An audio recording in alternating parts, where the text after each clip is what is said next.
Researchers studying ancient human behavior have confirmed something that genuinely challenges most assumptions people carry about when music actually began.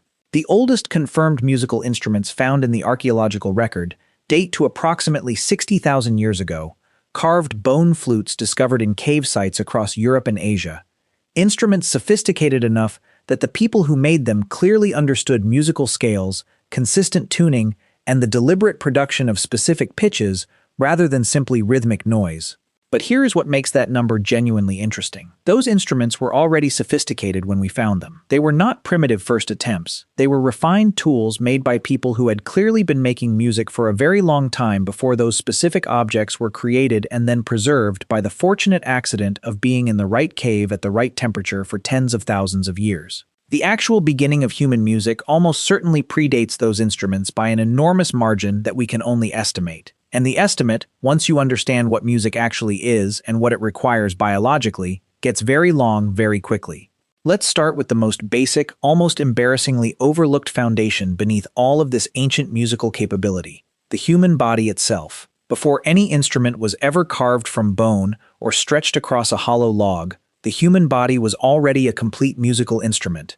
You have a voice capable of producing an extraordinary range of pitches, timbres, rhythms, and dynamics. You have hands capable of striking surfaces rhythmically. You have feet capable of stamping. You have the ability to clap, snap, slap, and produce dozens of different percussive sounds from nothing but your own anatomy. Every single one of these capabilities was fully present in the earliest anatomically modern humans, which means music in its most basic vocal and percussive forms was available as a human behavior the moment the biological hardware that enables it was in place.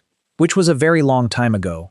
Let's bring up something genuinely fascinating regarding what music actually requires from a biological standpoint specifically, because this reveals something important about when the musical capacity actually emerged in our evolutionary history. Making and appreciating music requires several specific neurological capabilities working together simultaneously.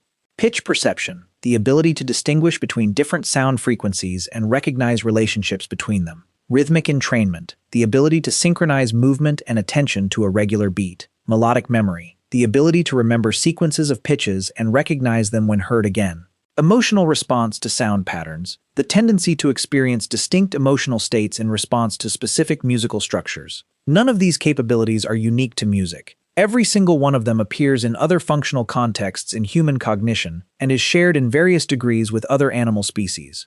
Pitch perception is critical for language and for environmental sound analysis. Rhythmic entrainment appears in many social mammals. Melodic memory is a specialized form of the general memory systems that humans use for all sequential information. What makes music unique is not that it requires new biological hardware. It is that it combines existing biological hardware in a particular way for a particular purpose. And that combination appears to have been present in our lineage for an extraordinarily long time. Let's bring in something that probably deserves considerably more credit than it usually receives in popular discussions of musical origins: the evidence from non-human primates. Chimpanzees and bonobos, our closest living relatives, both engage in spontaneous rhythmic behavior that researchers have documented extensively. Chimpanzees perform what researchers call rain dances, rhythmic swaying and drumming behavior on tree buttresses that appears during specific environmental events and has clear social signaling functions. Bonobos engage in communal drumming behavior that functions as a form of group coordination and social bonding. Neither of these behaviors is music in the fully human sense, but both demonstrate that the basic neurological and behavioral building blocks for rhythmic social behavior were present in the common ancestor we shared with these species before our lineages diverged, which means the raw materials for music predate our species entirely. We did not invent the musical instinct. We inherited it from something much older and then developed it in directions that no other lineage has. Let's bring up something genuinely important regarding the human voice specifically, because vocal music almost certainly preceded instrumental music by an enormous period, and the evidence for very ancient vocal music is entirely biological rather than archaeological. The human vocal apparatus is extraordinarily specialized compared to other primates, in ways that serve both language and singing.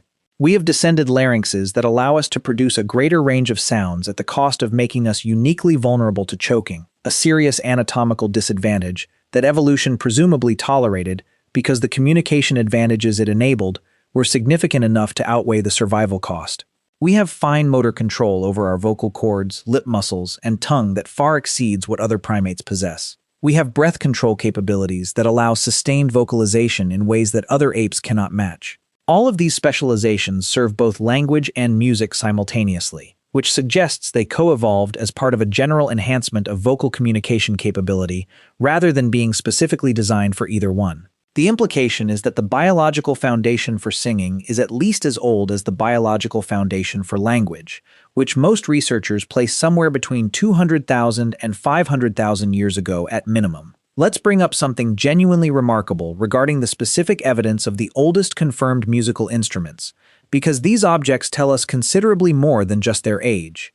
The Divje Babe flute, discovered in Slovenia and dated to approximately 60,000 years ago, was carved from the femur of a cave bear and has 4 holes drilled in specific positions that correspond to a recognizable musical scale. The Hohle Fels flute, discovered in Germany and dated to approximately 40,000 years ago, was carved from a vulture wing bone with 5 finger holes and shows clear evidence of careful, deliberate craftsmanship. Both of these instruments required their makers to understand several things simultaneously: that a hollow tube with holes produces pitched sounds, that the position of the holes determines the specific pitches produced, that specific pitch relationships sound harmonically pleasing relative to each other, that the instrument needed to be carefully tuned by drilling the holes in precisely the right positions. This is not the knowledge of someone encountering music for the first time. This is the knowledge of someone working within an established musical tradition, with accumulated understanding of acoustic principles developed through many generations of prior musical practice. Let's bring up something genuinely important regarding what the archaeological silence before 60,000 years ago actually means, specifically because the absence of preserved instruments does not mean the absence of music. Instruments made from wood, plant fibers, animal skins, and other perishable organic materials leave no archaeological trace whatsoever under normal preservation conditions. The bone and ivory instruments that survived are not representative of all the instruments that existed.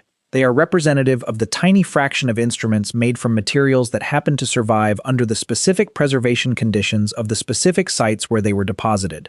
A drum made from an animal skin stretched over a hollow log would have been just as musical as the bone flute, but would leave no detectable trace in the archaeological record.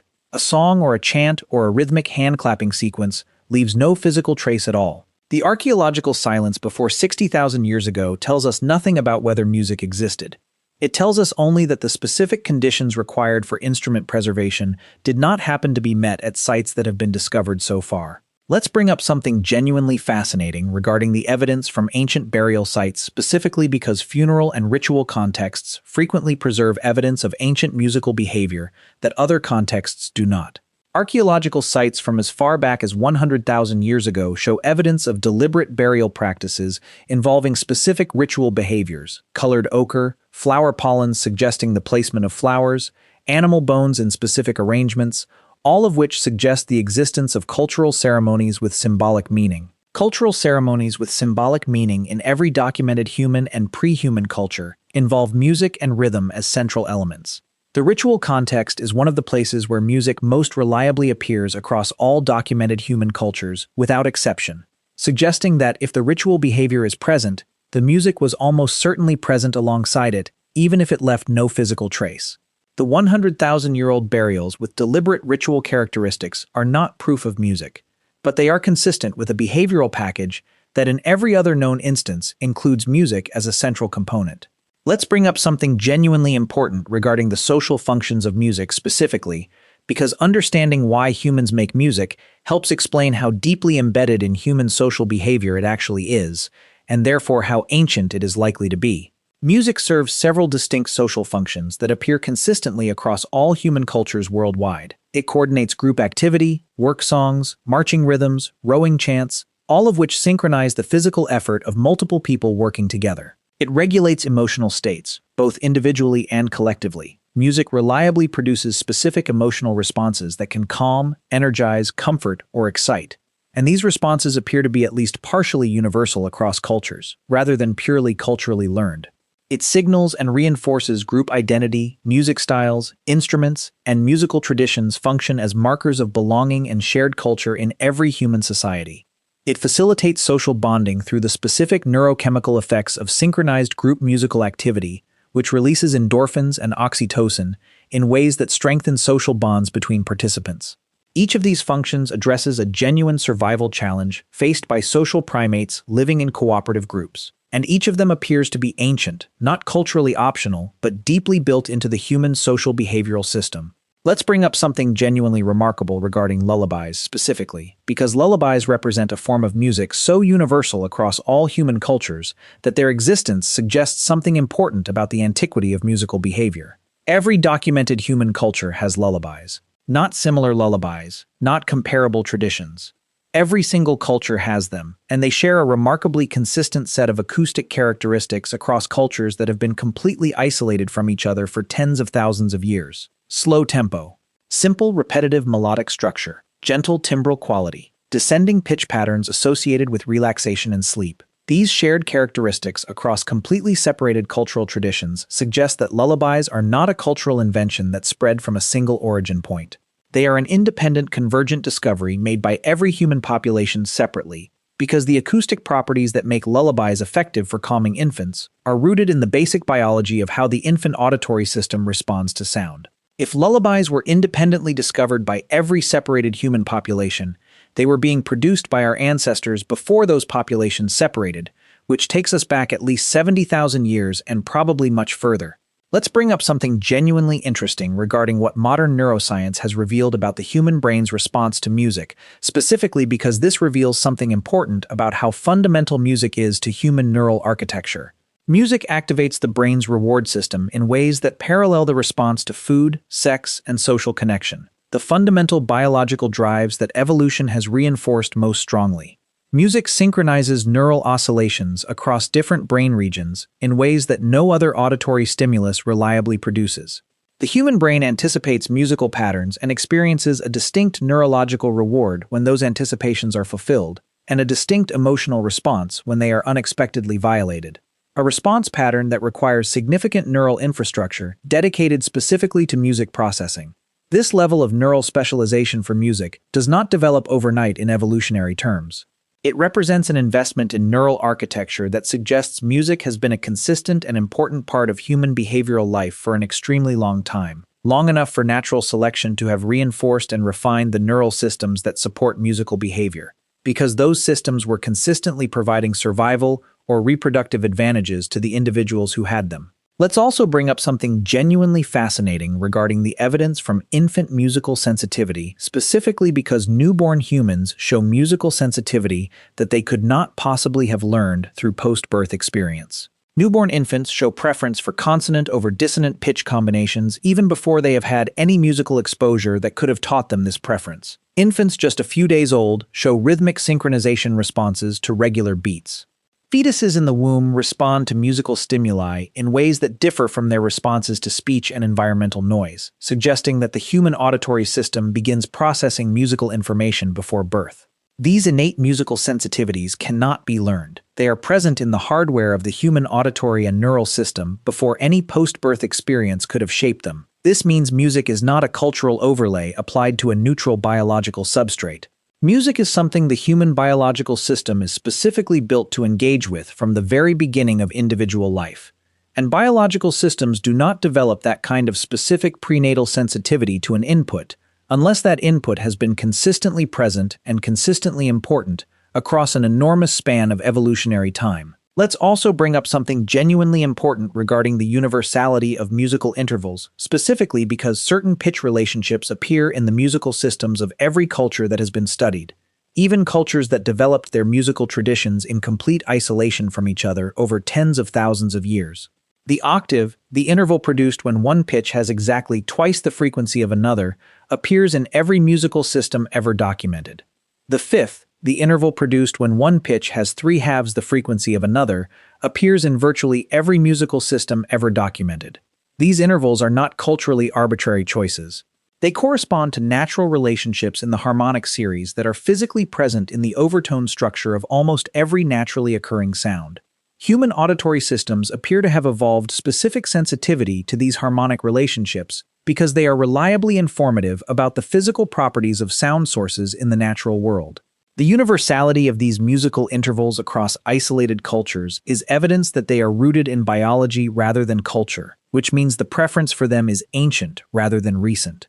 Finally, it is worth touching on something genuinely worth appreciating regarding just how much ancient musical behavior had to be successfully developed, practiced, and transmitted generation after generation in order for the musical traditions that eventually produced the bone flutes to have reached the sophistication they clearly possessed by the time those instruments were made.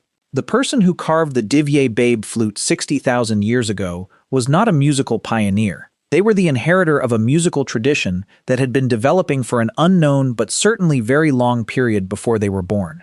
The specific understanding of acoustic principles embedded in that instrument, the knowledge of which pitch relationships sound harmonious, the understanding that whole position determines pitch, the tradition of making and playing instruments at all, none of that arrived fully formed in a single generation. It accumulated through exactly the same process of patient empirical observation, generational refinement, and careful transmission that we have seen underlying every other major ancient human capability throughout this series.